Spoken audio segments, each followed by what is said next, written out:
C'est tout à fait adapté parce que tu as une sécrétion d'insuline qui est relativement faible Oui. et ça présente deux bénéfices. Le premier, c'est que tu vas déjà optimiser la synthèse de dopamine. Oui. Et la dopamine, c'est notre neuromédiateur de l'éveil, de la motivation, de l'entrain, de la créativité. Donc intéressant au matin. C'est un moment au cours duquel en fait, la sensibilité à l'insuline est plus forte.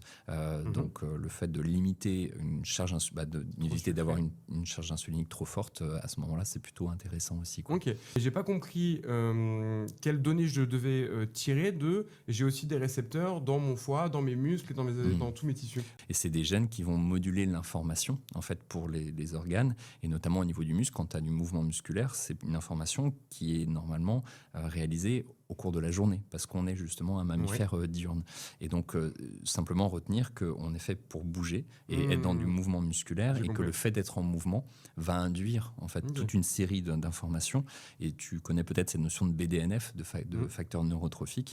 Il est associé également au mouvement musculaire. Donc la manière dont on pourrait le traduire, c'est les gens commencent à savoir qu'on va éviter les petits déjeuners trop sucrés et favoriser ce dont on a parlé pour les bénéfices au niveau de la dopamine et de la résistance insuline, mais qu'en réalité de se mettre en mouvement aussi le matin va stimuler et donc va entraîner quasiment les mêmes bénéfices pour notre corps.